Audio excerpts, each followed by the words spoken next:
मेरा नाम भूपेश कुमार पंड्या है और मैं यहाँ एनएसडी का 2001 बैच का पास्ड आउट हूँ। कारंत जी के साथ हमने कोई नाटक तो नहीं किया था, लेकिन हमारे थर्ड ईयर के साथ वो एक प्ले कर रहे थे जिसका नाम था आंटियों का तहखाना। तो फर्स्ट ईयर से हम लोग उसके म्यूज़िक में शामिल रहे हैं। इसके अलावा बाहर मैंने लाइट एंड साउंड के लिए जब कारंत जी कर रहे थे तब कुछ काम किया था और कुछ क्लासेस उन्होंने हमारे साथ म्यूज़िक की ली थी। बस हमारे साथ उनका इतना बहुत कम समय बीता, लेकिन वैसे देखा जाए तो वो ऐसे व्यक्ति थे अपने काम के पक्के और इतने सीधे साधे कि श्रद्धा उपजती थी और एक प्रतिमान के रूप में हम उनको देखते हैं। और जहाँ तक संगीत की बात आती है तो ज़्यादा काम करने का मौका नहीं मिला, लेकिन लाइट एंड साउंड वो उस वक्त उदयपुर के लिए कुछ कर रहे थे। मुझे नहीं पता कि वो वहाँ पर एक्चुअली बाद में हुआ या नहीं, लेकिन वो रिकॉर्डिंग कर रहे थे उदयपुर के लिए, जिसमें मैंने शक्ति सिंह की भूमिका की थी। और उनने मुझे काम सौंपा था कि जो हिंदी में स्क्रिप्ट है उसको मेवाड़ी में कैसे ट्रांसलेट किया जाए। तो वो काम उन्होंने मुझे दिया था और मैंने वो किया भी, और साथ ही साथ शक्ति सिंह की भूमिका भी मैंने की थी। इस दौरान वैसे इतना बड़ा नाम था कारंत जी का कि पास जाने में, उनके सामने बात करने में थोड़ी सी हिचक महसूस होती थी। लेकिन पहली मुलाकात उनसे वहाँ एक स्टूडियो में हुई थी, दिल्ली के ही एक स्टूडियो में, और मुझे लगा कि ये जो मेरा हिचक थी वो कहीं दूर हो गई है और बिल्कुल एक अपने बेटे की तरह उन्होंने बात की। भूपेश, आप ऐसा कर दोगे, ऐसा कर दोगे? मैंने कहा कि सर मुझे स्कूल से वक्त नहीं मिलेगा। तो वो बोलने लगे किसकी क्लास है आपकी कल? मैंने कहा कि सवेरे त्रिपुरारी मैडम की क्लास होती है, तो मैं वो क्लास में जाना होता है, मैं वो एब्सेंट नहीं रह सकता। तो उन्होंने मुझसे कहा कि ठीक है, मैं त्रिपुरारी जी से बात कर लूँगा, आप आ जाइएगा। तो मैं पहुंच गया बिना किसी तकलीफ़ के, और लेकिन बहुत बढ़िया काम हमने किया था साथ में। मेरा नाम राजेश तेलंग है और मेरा नाम राजेश तेलंग है और मैं नेशनल स्कूल ड्रामा राष्ट्रीय नाट्य विद्यालय का 93 का पास आउट हूँ। तो और उसके बाद से रंगमंच कर रहा हूँ, अभिनेता हूँ। कारंत जी के निर्देशन में मैंने कोई काम नहीं किया हालांकि, लेकिन उनके साथ हमारी म्यूज़िक क्लासेस हुई थी। उनकी वर्कशॉप थी हमारे साथ, फर्स्ट ईयर में हुई थी, जहाँ उन्होंने म्यूज़िक सिखाया था।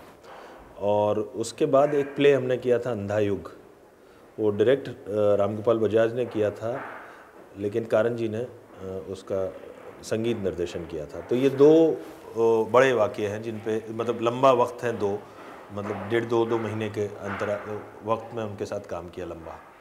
मुलाकात वैसे काफ़ी दफ़ा हुई उनसे।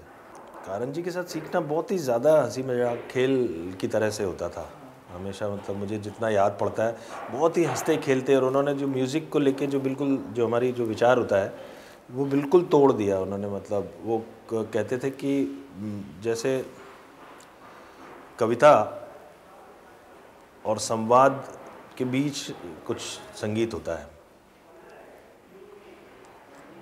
कि संवाद ही संगीत बन सकता है अगर आप उसी को करते रहें। और बहुत रिदम्स की, बिल्कुल आम लाइफ की ज़िंदगी से जो रिदम निकलते हैं उनके बारे में बात करते थे कि हाथी की चाल और घोड़े की चाल की रिदम, उसी से मतलब वो जीवन और नेचर से निकाल के पूरे हमारे अंदर से ही जो फीलिंग्स थी उनको करके संगीत की बात किया करते थे। और हम लोगों ने छोटे छोटे सीन वर्क किए थे, हर एक को एक सीन दिया उन्होंने कि आप खुद सीन चूज़ करें और उसका संगीत निर्देशन करें।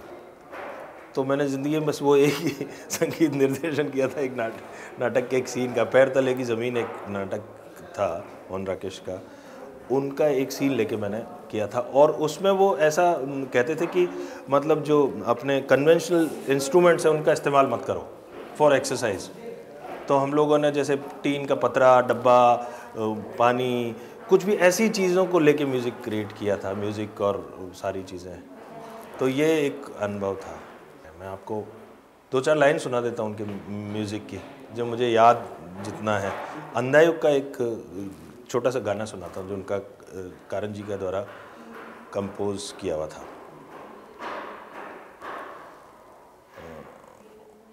वो था, संजय का रथ जब नगर द्वार पहुंचा, तब रात ढल रही थी, हारी कौरव सेना कब लौटेगी, ये बात चल रही थी।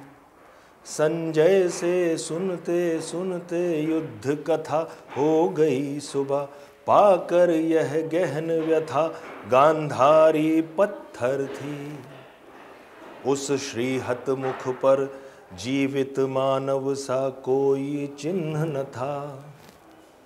दोपहर होते होते हिल उठा नगर, खंडित रथ टूटे छकड़ों पर लदकर, थे लौट रहे ब्राह्मण स्त्रियां चिकित्सक, विधवाएं बौने बूढ़े, घायल जर्जर घायल जर्जर।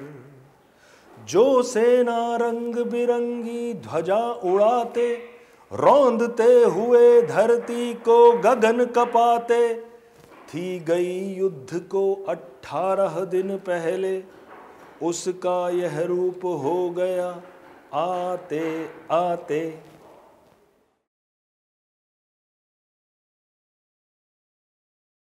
एक ऐसा साइड था, सब लोग उसके बारे में काफ़ी, मुझे लगता है सब एक कंसर्न रहते थे कि इतने एक टैलेंटेड पर्सनैलिटी, ऐसे एक पर्सनैलिटी जो कि इंडिया में और कौन है, मतलब कहीं किसी भी चीज़ में म्यूज़िक ढूंढ पाना, किसी भी कोई भी एक लकड़ी के टुकड़े में वो म्यूज़िक टुकड़े से वो म्यूज़िक क्रिएट कर सकते थे, मतलब विसल में म्यूज़िक क्रिएट कर सकते थे, हवा की साउंड में उनको म्यूज़िक रखते थे। एक बार मुझे याद है हमारे सर्कुलेशन में भोपाल रंगमंदिर के कुछ उन सदस्य के साथ उन्होंने एक म्यूज़िक का कॉन्सर्ट जैसा वो किया था, डेमो किया था।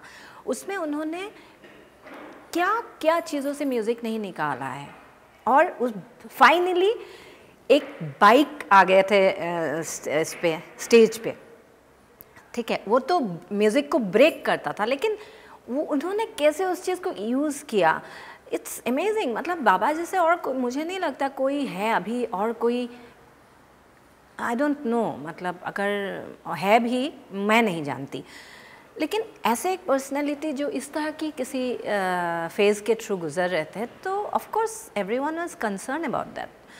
लेकिन हाँ, उस वजह से क्योंकि उनकी मेमोरी में फ़र्क पड़ता था, जैसे मैंने कहा आपको कि आज कुछ करके गए, वो नेक्स्ट डे आके कुछ और होता था। ऑफ कोर्स दूसरी चीज़ क्रिएट होती थी, लेकिन जो पहले किया वो तो भूल गए थे वो ना, तो इस तरह की प्रॉब्लम्स तो होती थी, और उस वजह से लोग काफ़ी, मुझे लगता है, कंसर्न रहे हैं उसको लेके, उस चीज़ को लेके। एक लाइन मैं सुना सकती हूँ आपको यहूदी की लड़की से, जो कि मुझे मेरा इंट्रोडक्टरी सीन का वो था, और मुझे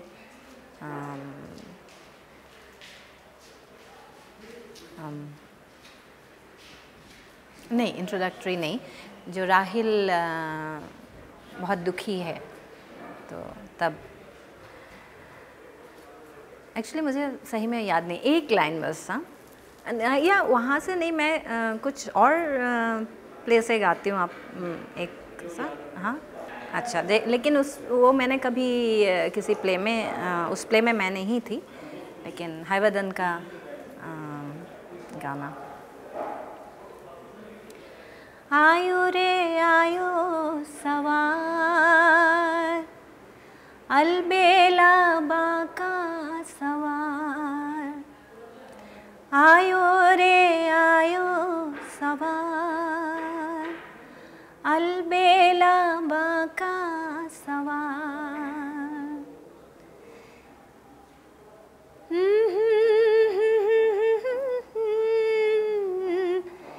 गले में हीरो कहाँ, आयो रे आयो सवार। पथराई उसकी नैन पुतलिया, माटी सा ठंडा शरीर। हाय कहाँ है सवार, हाय कहाँ है सवार, अलबेला बाका सवार, अलबेला बाका